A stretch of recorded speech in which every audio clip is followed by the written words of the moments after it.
Femme envoie un message au mauvais numéro et finit par sauver une vie. Dans la paisible ville de Willows Creek, un message envoyé par erreur connecte deux vies de manière inattendue. Sarah, une enseignante dévouée, et Tom, un père célibataire en quête d'espoir, embarquent ensemble dans un voyage qui défie les limites. Au milieu des défis, des découvertes et des actes de solidarité, ils prouvent que même le plus petit geste peut transformer des vies. La petite ville de Willows Creek avait un charme unique. Ses rues pavées et ses boutiques pittoresques semblaient figées dans le temps. Au cœur de cette paisible communauté vivait Sarah Bennett, une femme de 45 ans, professeure d'histoire à l'école locale. Son attitude bienveillante et généreuse séduisait élèves et collègues, mais sa vie était marquée par une routine disciplinée et prévisible. Elle se levait tôt, lisait le journal avec une tasse de café noir, puis se rendait à l'école, où elle enseignait avec passion les événements historiques qui avaient façonné le monde. C'était un jeudi matin ordinaire lorsque Sarah reçut une lettre qui allait bouleverser ses plans pour la semaine. Une écriture soignée ornait l'enveloppe. En l'ouvrant, elle découvrit une élégante invitation à une soirée de gala célébrant les enseignants les plus dévoués de la région. L'invitation était une surprise, mais une surprise bienvenue. Sarah ressentit une vague de fierté et d'émotion en pensant que son travail, souvent discret, avait été reconnu. « Tu y crois, Kate ?» demanda-t-elle à sa meilleure amie lors d'un appel téléphonique ce soir-là. Kate, une femme pétillante et franche, était l'opposé de Sarah dans son style de vie, mais les deux femmes se complétaient parfaitement. « Bien sûr que j'y crois. Personne ne mérite ça plus que toi, Sarah. Mais dis-moi, qu'est-ce que tu vas porter ?» la taquina Kate, imaginant déjà la réponse modeste de son amie. Sarah hésita, comme prévu. « Je pensais mettre cette robe noire que j'ai portée au mariage de mon cousin l'année dernière. » Kate poussa un soupir dramatique. « Pas question. C'est un moment spécial. Tu mérites quelque chose de nouveau, quelque chose qui te fasse te sentir incroyable. » Les encouragements de Kate résonnèrent dans l'esprit de Sarah les jours suivants. Le samedi, déterminée, elle se rendit à la boutique du centre-ville. Le magasin était accueillant, avec des portants organisés par couleur et style. Un parfum de bougie embaumait l'atmosphère. Sarah parcourut les portants avec soin, examinant chaque pièce. Après avoir essayé quelques robes, son regard se posa sur un modèle bleu marine, avec une coupe élégante qui mettait subtilement en valeur sa silhouette. Elle se regarda dans le miroir et, pour la première fois depuis longtemps, apprécia ce qu'elle voyait. « C'est parfait », dit la vendeuse avec un sourire chaleureux. « Cette robe semble faite pour vous. » Sarah lui rendit son sourire, mais en rentrant chez elle, le doute s'installa. Elle se plaça devant le miroir à nouveau, examinant chaque détail. « N'est-ce pas trop simple ? Ou peut-être trop voyant ?» murmura-t-elle pour elle-même. Elle prit son téléphone et prit une photo, prévoyant de l'envoyer à Kate. Absorbée par ses pensées, elle fit une erreur en composant le numéro, un chiffre mal saisi. Sans s'en rendre compte, Sarah envoya la photo à une personne qu'elle ne connaissait pas.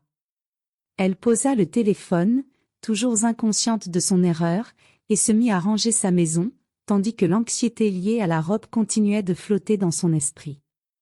Cependant, le destin s'apprêtait à intervenir d'une manière que Sarah n'aurait jamais pu imaginer. Tom Miller se trouvait dans sa cuisine, préparant le dîner pour ses deux enfants, Emma, 10 ans, et Ben, 7 ans. Père célibataire depuis la disparition de sa femme quelques années plus tôt, il avait assumé toutes les responsabilités du foyer avec amour et dévouement. Malgré les défis, Tom parvenait à maintenir un foyer rempli de rire et de tendresse, même face aux difficultés causées par la santé fragile de Ben. « Emma, tu peux prendre le fromage dans le frigo ?» demanda-t-il en remuant une casserole de sauce tomate. « Bien sûr, papa. Mais, tu as déjà mis de l'ail ? » « Souviens-toi que Ben s'en est plaint la semaine dernière, » répondit Emma avec un sourire malicieux et un sourcil levé. Tom éclata de rire. « Bonne mémoire, Chef cuistot. Pas d'ail aujourd'hui. Ben, assis à la table de la cuisine, dessinait. Bien que son état de santé le laisse souvent fatigué, il gardait un sourire qui illuminait la maison. Papa, regarde ça. C'est une fusée qui va sur Mars. Waouh, Ben. Je crois qu'on a un futur ingénieur spatial ici, répondit Tom avec fierté. Alors que les trois discutaient joyeusement, le téléphone de Tom vibra sur le comptoir. Il essuya ses mains sur son tablier et saisit l'appareil, remarquant un message d'un numéro inconnu. C'était une photo d'une femme portant une robe bleu marine, accompagnée d'un message. « Kate, qu'en penses-tu ? Ça me va bien ? Sois honnête. » Tom fronça les sourcils un instant avant d'éclater de rire. « Ah, je crois que ce message ne m'était pas destiné. »« Qu'est-ce qu'il y a, papa ? » demanda Emma, curieuse. Quelqu'un a envoyé un message par erreur.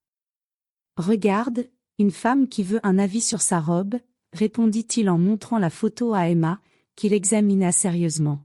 « Je trouve qu'elle est magnifique. »« C'est qui ? » demanda Emma, les yeux brillants de curiosité. « Quelqu'un qui s'est probablement trompé de numéro. »« Je vais répondre pour l'avertir, » dit Tom en souriant. Tom commença à taper. « Bonjour, je pense que vous vous êtes trompé de numéro. Mais ici, tout le monde approuve la robe. Elle est superbe. » Il envoya le message, pensant que le malentendu s'arrêterait là. De l'autre côté, Sarah reçut la réponse et resta un moment figée. En réalisant son erreur, sa première réaction fut la gêne. « Mon Dieu, comment ai-je pu faire ça ?» murmura-t-elle pour elle-même. Prenant une profonde inspiration, elle répondit « Oh là là, je suis désolée. C'était une erreur. Mais merci pour le compliment, ça me rassure. » Tom, amusé, lut la réponse et décida de poursuivre la conversation. « Pas de souci. Ces choses arrivent. Mes enfants disent que vous êtes prête pour n'importe quelle soirée de gala. » Sarah sourit en lisant le message, se sentant étonnamment à l'aise de continuer le dialogue. « Eh bien, remerciez vos enfants pour moi. Ils ont bon goût. » Pendant ce temps, Emma regardait son père avec un air conspirateur. « Tu vas lui demander son nom, n'est-ce pas, papa ?» Tom secoua la tête en riant.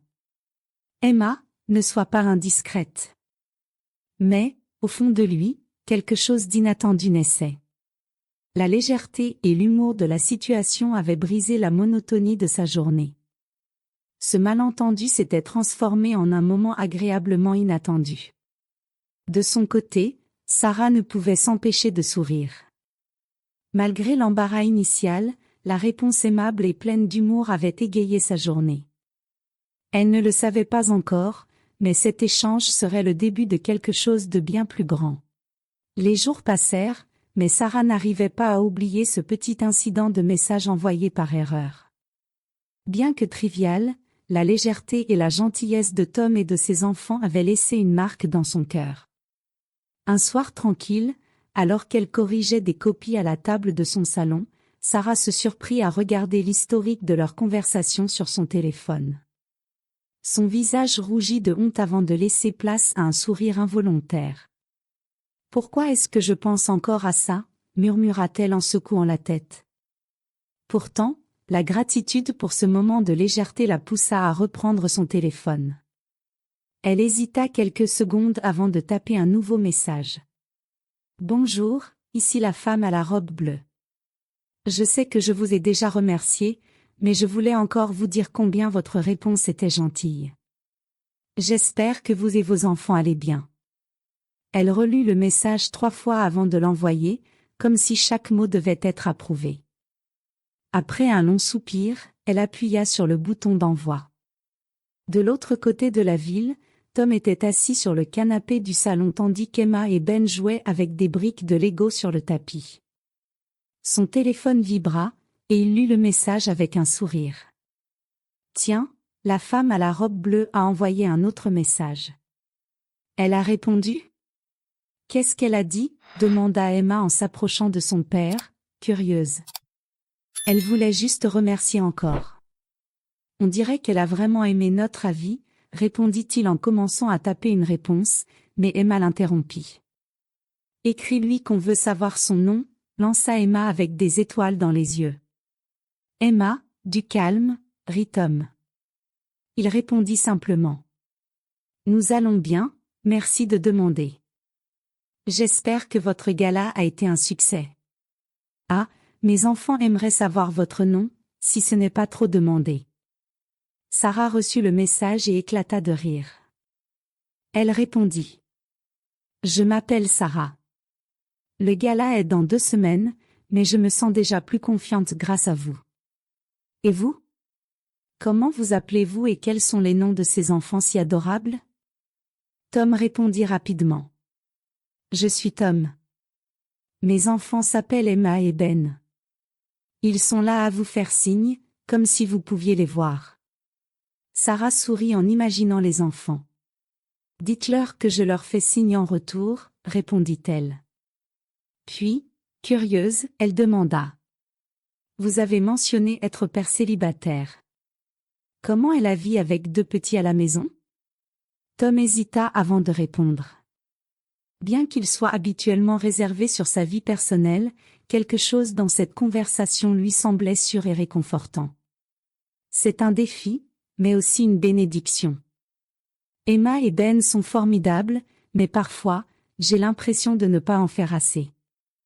Surtout maintenant que Ben a besoin de soins médicaux plus intensifs. Cette dernière phrase attira l'attention de Sarah. Son cœur se serra, mais elle choisit de rester délicate. Excusez-moi si je suis indiscrète, mais est-ce qu'il va bien? Que lui est-il arrivé? Tom soupira avant de répondre. Ben a une maladie rare qui nécessite un traitement coûteux. Nous essayons de réunir l'argent, mais c'est compliqué. J'ai déjà vendu certaines choses et organisé des tombolas, mais nous sommes encore loin du compte. Sarah lut attentivement le message, ressentant un mélange d'empathie et d'urgence monter en elle. Elle savait qu'elle ne connaissait pas vraiment Tom, mais quelque chose dans son histoire et dans sa manière de parler de ses enfants la touchait profondément. Tom, dites-moi, comment puis-je aider? Je ne veux pas être intrusive, mais peut-être que je peux faire quelque chose pour contribuer. De l'autre côté, Tom resta silencieux quelques secondes, lisant et relisant le message. Il n'était pas habitué à recevoir de l'aide, encore moins d'étrangers. Mais quelque chose dans la gentillesse de Sarah lui inspira confiance. Il tapa lentement. Merci beaucoup, Sarah. C'est une situation difficile, mais toute aide serait bienvenue. Nous essayons de réunir $20 000 pour couvrir le traitement. Nous sommes encore loin du compte. Sarah sentit un nœud se former dans sa gorge en lisant le message. Elle regarda l'écran, déterminée. Quelque chose en elle lui disait que c'était l'occasion de faire une différence. Nous allons trouver une solution, Tom. Je vous le promets. Cette nuit-là marquerait le début d'un voyage qui connecterait Sarah et Tom d'une manière qu'aucun des deux n'aurait pu prévoir. Le lendemain matin, Sarah se réveilla déterminée. Le cas de Ben n'était pas quelque chose qu'elle pouvait ignorer. Toute sa vie, elle avait cru au pouvoir de la communauté et de l'empathie, mais elle n'avait jamais ressenti une telle urgence d'agir. En buvant son café, Sarah commença à réfléchir à la manière dont elle pourrait aider. Elle saisit son téléphone et appela Kate, son amie de longue date, une véritable force de la nature lorsqu'il s'agissait d'organiser des événements. « Kate, j'ai besoin de ton aide pour quelque chose d'important, » dit Sarah sans détour. « Bonjour à toi aussi, Sarah, » répondit Kate en riant. « Qu'est-ce qui se passe? Un projet pour l'école? Non, c'est bien plus important. J'ai rencontré une famille qui a besoin d'aide d'urgence. Un garçon nommé Ben a besoin d'un traitement médical coûteux, et ils n'ont pas les moyens. Je veux organiser quelque chose pour collecter des fonds. Un vide-grenier, une campagne. Je ne sais pas encore, mais on doit agir. Au bout du fil, Kate resta silencieuse un moment. Tu sais que tu peux compter sur moi. Commençons dès aujourd'hui. On pourrait utiliser le gymnase de l'école pour le vide-grenier, et je connais des gens qui pourraient faire des dons d'objets. Tu vas lancer la campagne en ligne? Oui, je vais m'en occuper aujourd'hui. Merci, Kate. Je savais que je pouvais compter sur toi. Après avoir raccroché, Sarah passa le reste de la journée à créer une campagne sur les réseaux sociaux. Elle rédigea un texte émouvant racontant l'histoire de Ben et expliquant l'urgence de son traitement. Chaque mot était choisi avec soin pour transmettre la gravité de la situation tout en insufflant de l'espoir. Aider Ben à avoir une chance. Chaque contribution compte. Montrons que notre communauté peut transformer des vies. Sarah accompagna ce message d'une photo de Ben, souriant en tenant un dessin d'une fusée. En publiant la campagne, elle ressentit une vague de nervosité mêlée de détermination. Elle savait que ce n'était que la première étape. Dans les semaines qui suivirent, la campagne gagna en visibilité. Les collègues de Sarah, ses amis, et même d'anciens élèves partagèrent le message. Les dons commencèrent à affluer, timidement au début, puis de manière plus régulière. Chaque soir, Sarah remerciait personnellement chaque contributeur, répondait aux messages de soutien et diffusait la campagne encore davantage. Pendant ce temps, Kate s'activait à organiser le vide-grenier solidaire. Sarah, on a déjà plus de 50 articles pour la vente aux enchères, s'exclama-t-elle lors d'un appel. Il y a même une guitare dédicacée par un groupe local connu. Ça va attirer du monde. Tu es incroyable, Kate. Je ne sais pas ce que je ferais sans toi, répondit Sarah, profondément reconnaissante. Le jour du vide-grenier arriva, et le gymnase de l'école était bondé. Les élèves aidaient à organiser les tables tandis que les habitants de la ville exploraient les stands. Il y avait des vêtements, des jouets, des appareils électroménagers d'occasion, et même des services offerts par des professionnels locaux, comme des coupes de cheveux et des séances de kinésithérapie. Tom arriva avec Emma et Ben, qui semblaient excités par l'effervescence. En voyant Sarah, Tom resta sans voix. « Sarah, je ne sais pas par où commencer pour te remercier, dit-il, la voix tremblante. Sarah lui sourit chaleureusement.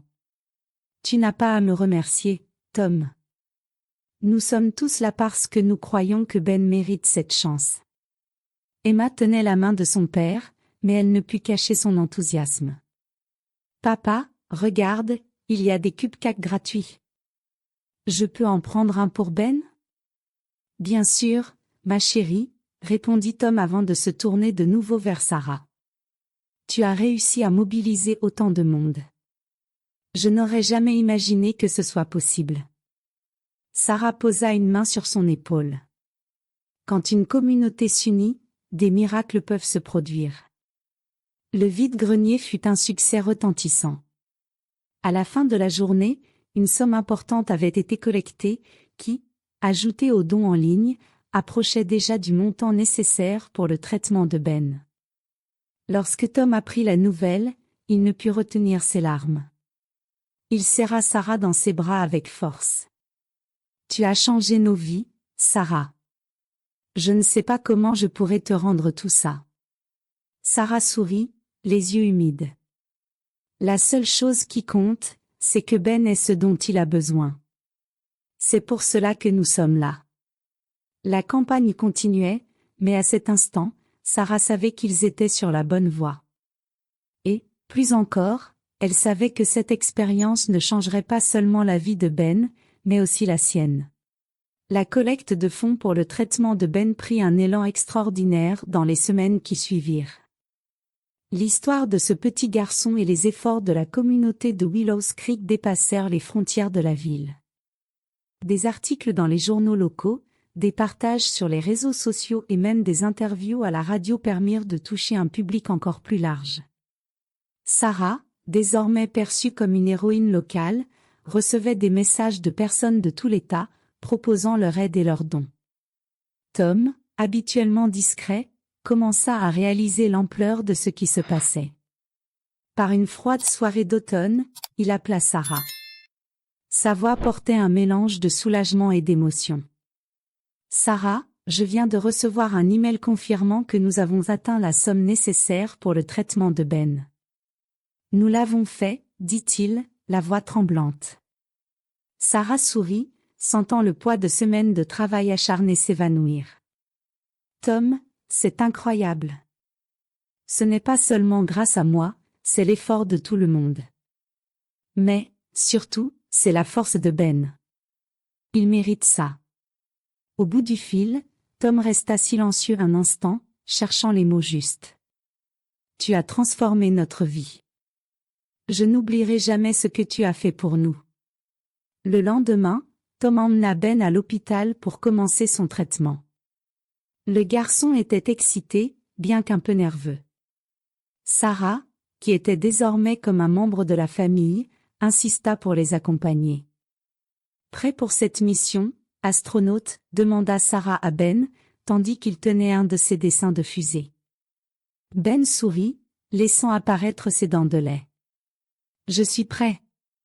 Ce sera comme une mission spatiale, n'est-ce pas ? » « Exactement, » répondit Tom en ébouriffant les cheveux de son fils.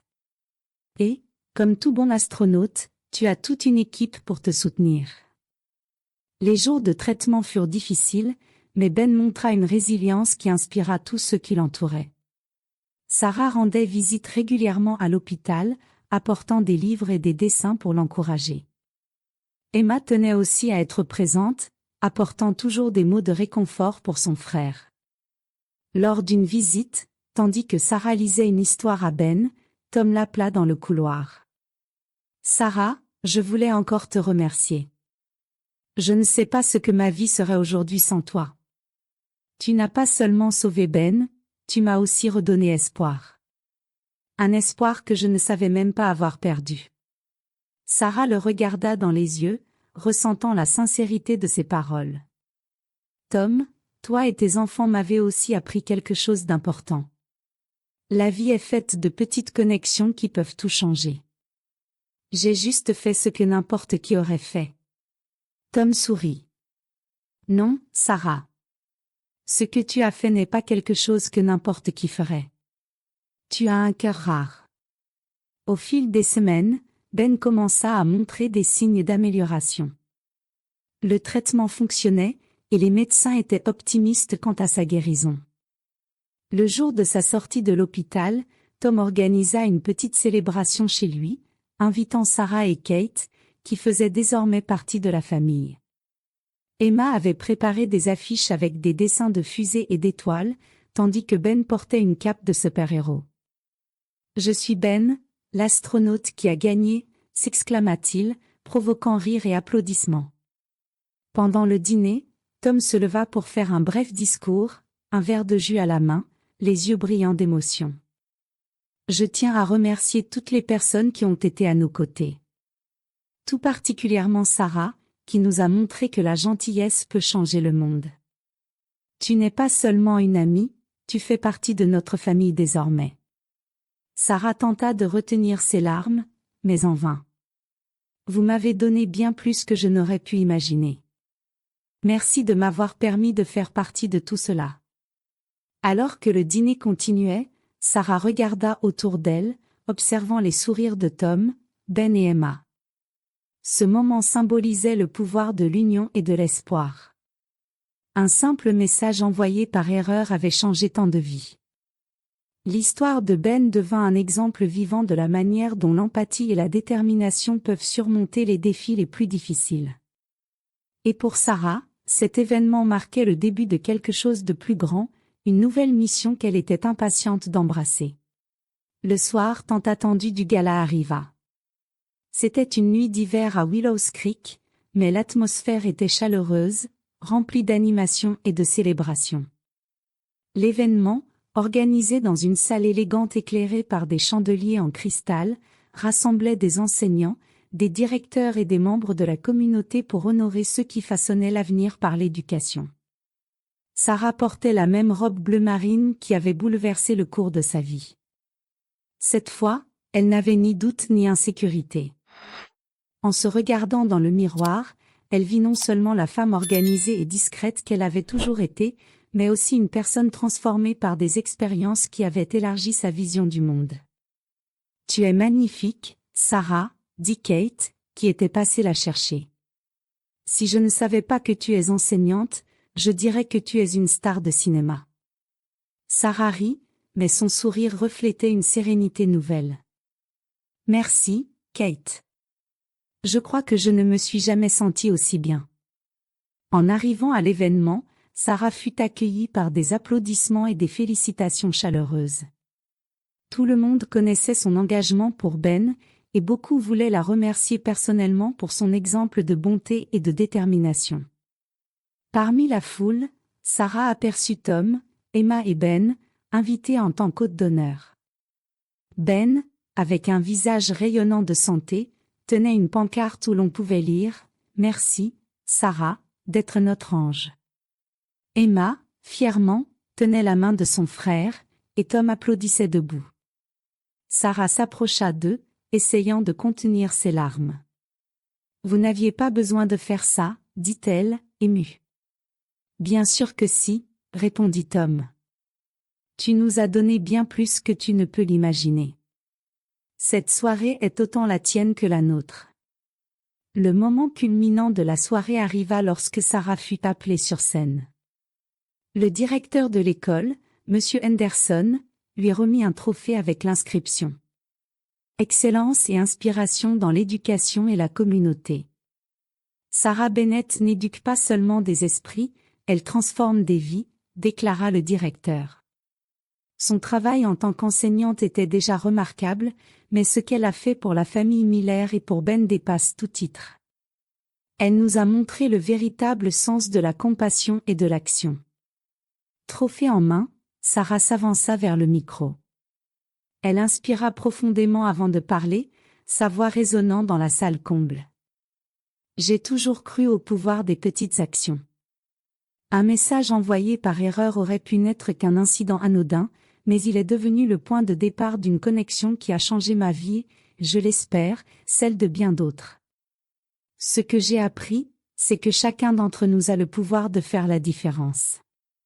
Il suffit de faire le premier pas. Le public se leva pour l'applaudir. Des larmes de gratitude et de joie coulèrent sur le visage de Sarah. Après le gala, Sarah ouvrit un nouveau chapitre de sa vie. Inspirée par cette expérience, elle fonda une ONG appelée « Espoir en action », dédiée à aider les familles en situation de crise. La première campagne de l'ONG fut un programme de soutien aux enfants ayant des besoins médicaux, en hommage à Ben. Tom, Emma et Ben devinrent des participants actifs de l'ONG. Emma, avec sa créativité, aidait à organiser les événements, tandis que Ben, devenu une sorte d'ambassadeur, partageait son histoire pour inspirer d'autres personnes. Tom, qui avait retrouvé sa force et son but, devint le bras droit de Sarah dans cette aventure. La vie à Willows Creek continua avec son charme tranquille, mais Sarah sentait désormais qu'un dessein plus grand guidait ses jours. L'expérience d'aider Ben l'avait changé pour toujours, lui donnant un nouveau sens à sa vie et un sentiment de connexion profonde avec ceux qui l'entouraient. Un après-midi, en traversant la place de la ville, Sarah croisa Tom et ses enfants. Ben courait joyeusement derrière un cerf-volant, tandis qu'Emma tenait une affiche pour la prochaine campagne de l'ONG. « Sarah », appela Tom en agitant la main. « On parlait de toi. On veut ton avis sur notre prochain événement. Je crois qu'Emma devient notre chef d'idée. » Sarah rit, sentant son cœur se réchauffer. Évidemment qu'elle l'est. Et avec un frère astronaute comme Ben, elle a beaucoup d'inspiration. Tom sourit, regardant Sarah avec gratitude. « Tu nous as tellement donné, Sarah. Je ne sais pas si je pourrai un jour te rendre tout ça. » Sarah secoua la tête. « Vous m'avez déjà tout donné. Vous m'avez appris ce qui compte vraiment dans la vie. Et cela vaut bien plus que tout le reste. » Ils restèrent là quelques instants, regardant Ben et Emma jouer. Une légère brise fit monter le cerf-volant encore plus haut dans le ciel, comme un symbole de l'espoir qui avait rené dans leur vie. Sarah regarda l'horizon, se sentant comblée. Un simple message envoyé au mauvais numéro avait tout changé. Et elle savait que ce n'était que le début d'un avenir prometteur.